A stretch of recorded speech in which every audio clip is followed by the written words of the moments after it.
அருமை தமிழர்களே, சிவகுமாரின் அன்பான வணக்கங்கள். ஒரு அழகான சீன நாட்டு பழமொழி ஒன்று அண்மையில் படித்தேன்.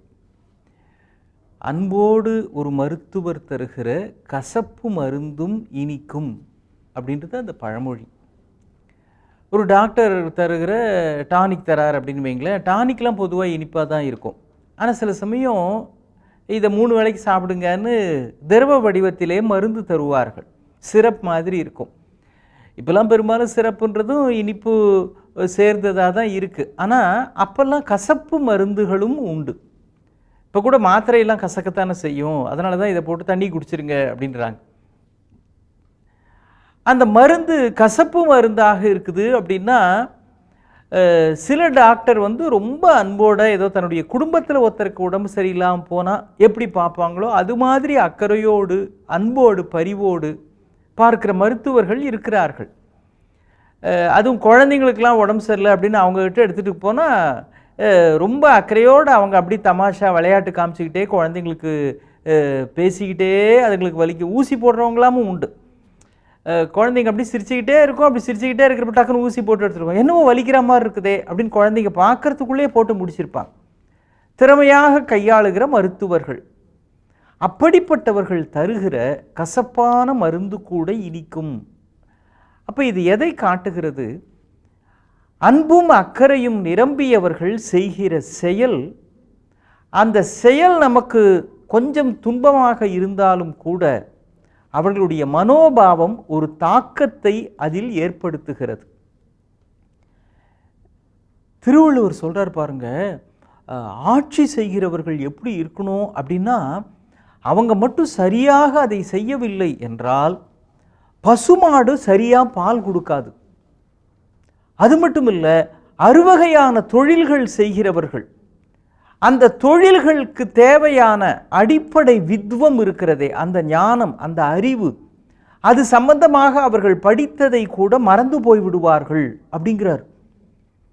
பயன் குன்றும் அறு தொழிலோர் நூல் மறப்பர் காவலன் காவான் எனின் அப்படிங்கிறார். அப்போ மன்னர்கள் ஆட்சி, மன்னர்கள் சரியாக ஆட்சி செய்யலை அப்படின்னா இந்த அளவுக்கு மனித மனோபாவம் மட்டுமல்ல, பசுமாடு கூட ஒழுங்காக பால் கொடுக்காது அப்படின்னு திருவள்ளுவர் சொல்கிறாருன்னா, இது மேம்போக்கா நம்ம அப்படியே கவிஞர் இல்லையா, அதனால் அப்படி சொல்லியிருக்கிறாருங்க அப்படின்னு கூட எடுத்துக்கொள்ளக்கூடாது. அதையும் தாண்டி அதிலே உட்பொருள் மனிதர்களுடைய மனோபாவம் நம்மை சுற்றி இருக்கிற இந்த இயற்கையை பாதிக்கிறது அப்படின்றது தான் அதனுடைய உட்பொருள்.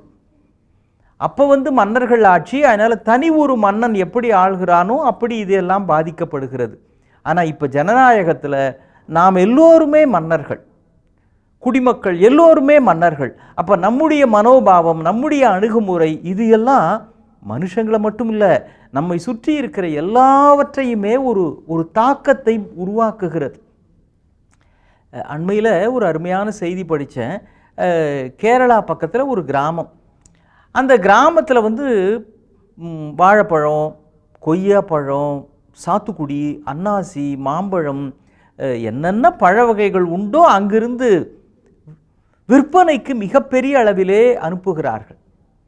அந்த பகுதியிலேயே அந்த பழங்கள் மாதிரி சுவையான பழங்கள் வேறு எதுவுமே கிடையாது. அவ்வளவு சுவை, அவ்வளவு சதைப்பற்று, அதில் இருக்கக்கூடிய சாறு, இது எல்லாம் சில வெளிநாடுகளுக்கெல்லாம் கூட ஏற்றுமதி ஆகக்கூடிய அளவிற்கு ரொம்ப தரமுள்ள சுவையான பழங்கள். அங்கே என்ன விளைஞ்சாலும் பழ வகைகள். அதனால் அதுக்கு பெரிய அளவில் மக்கள் மத்தியில் ஒரு வரவேற்பு இருக்குது. எங்களுக்கு இன்னும் கொஞ்சம் அனுப்புங்க, இன்னும் கொஞ்சம் அனுப்புங்க அப்படின்னு நல்ல வியாபாரம் நடக்கிறது. அங்கே என்ன மக்களுக்கு வழக்கம் அப்படின்னா, அங்கு விளைகிற அந்த பழங்களிலேயே மிக சுவையாக இருக்கக்கூடிய பழங்கள் எதுவோ அதை முதல்ல பறித்து அந்த ஊரில் இருக்கிற ஏழை பிள்ளைகளுக்கு கொடுத்துருவாங்களாம். பல ஆண்டுகளாக ஒரு மரபாகவே அந்த பெரியவர்கள் அந்த ஊரிலே பின்பற்றுகிறார்கள். ஆனால் திடீர்னு என்ன ஆகிப்போச்சு, உங்கள் ஊரில் இருந்து வருகிற இப்போ பழங்கள்லாம் அவ்வளோவா சுவையாகவே இல்லையேங்க, இதெல்லாம் ரொம்ப சாதாரணமாக இருக்குது, இது மாதிரி எங்கள் ஊரில் கூட விளையுது, உங்களோடது ரொம்ப ஸ்பெஷலாக இருக்கும் அப்படின்றதுக்காக தானே ஆர்டர் கொடுத்தோம், ஆனால் இப்போ முந்தி மாதிரிலாம் இல்லைங்களே அப்படின்னு பரவலாக நிறைய புகார் வர ஆரம்பிச்சிருச்சு. அப்புறம்தான் ஒரு அற்புதமான, நாம் எல்லாருமே நினைவிலே வைத்துக்கொள்ள வேண்டிய ஒரு அருமையான தகவல் வெளிவருகிறது. என்னன்னா, ஒரு குறிப்பிட்ட தலைமுறை வரைக்கும் மிகச்சிறந்த பழங்களை பிள்ளைகளுக்கு கொடுத்துவிட்டு அதற்கு பிறகு மீதி இருப்பதைத்தான் விற்பனைக்குன்னு அனுப்பிச்சிக்கிட்டு இருந்தாங்க இல்லைங்களா? ஆனால் என்ன ஆகிப்போச்சு, என்ன இதுங்களுக்கு கொடுக்கறதுன்றது என்ன பெரிய விஷயம் அப்படின்னு சில பேர் யோசிக்க ஆரம்பித்தாங்க. அதே மாதிரி பெரியவங்க என்ன பண்ணுவாங்க, இந்த குழந்தையும் தெய்வமும் கொண்டாடுற இடத்துல அப்படிங்கிற மாதிரி நெல்லுலாம் விளைஞ்ச உடனே முதல்ல ஒரு 10 மூட்டை 11 மூட்டை குலதெய்வத்துக்குன்னு கொடுப்பாங்க இல்லைங்களா? நம்ம விவசாய பெருமக்கள் அந்த கோவிலுக்கு அனுப்புவாங்களே, அது மாதிரி இந்த பிள்ளைங்க இந்த பழங்கள் சாப்பிட்ட பிறகு அந்த விதைகளை தான் வாங்கிட்டு வந்து மறுபடி நடுவாங்க. பிள்ளைங்களுக்கு மாம்பழம் கொடுக்கறது, அவங்க சாப்பிட்ட பிறகு அந்த மா விதை இருக்கே அதை நடுவாங்க.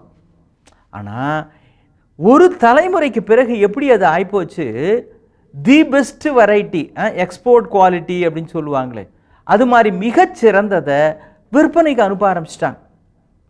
இருந்தாலும் அந்த சம்பிரதாயத்தை விடக்கூடாதுன்றதுக்காக கூப்பிட்டு கொடுப்பா பிள்ளைங்களை கொடுப்பா அப்படின்னு பேருக்கு எதையாவது கொடுக்கறது. இப்போ பாருங்கள், கொஞ்சம் கொஞ்சமாக வருகிற புகார் எப்படி ஆகிப்போச்சு, இங்கே ஏழை பிள்ளைகளுக்கு மிகச்சிறந்ததை தந்து கொண்டிருந்த பொழுது விளைச்சல் சிறந்ததாக, சுவை சிறந்ததாக, சாறு சிறந்ததாக இருந்தது, அதனால் விற்பனையும் சிறந்ததாக இருந்தது. இந்த பிள்ளைங்களுக்கு ஏதோ ஒன்று போதும்பா, என்ன பெரிய விஷயம், நம்ம நல்ல பெஸ்ட்டு குவாலிட்டியை காசாக்க பார்ப்போம் அப்படின்னு நினைக்கிற பொழுது தானாகவே அதனுடைய தரமும் அதனுடைய சுவையும் கீழே இறங்கி விடுகிறது. அப்படின்னா என்ன அர்த்தம், மனித மனோபாவம் உயர்கிற பொழுது இயற்கையும் அதை பல மடங்காக திருப்பி தருகிறது. எப்பொழுதெல்லாம் மனிதர்களுடைய மனம் மாறுகிறதோ, அது செயல்களில் வெளிப்படுகிறதோ, அப்பொழுது இயற்கை கூட ஒரு பாதிப்புக்கு உள்ளாகிறது. பயன் குன்றும் அறுதொழிலோர் நூல் மறப்பர் என்று திருவள்ளுவன் சொன்னால் அது வெறும் திருக்குறள் அல்ல, தீர்க்க தரிசனம் என்பதை மனதிலே வைத்துக் கொள்ள வேண்டும். இன்னும் சந்திப்போம். வணக்கம்.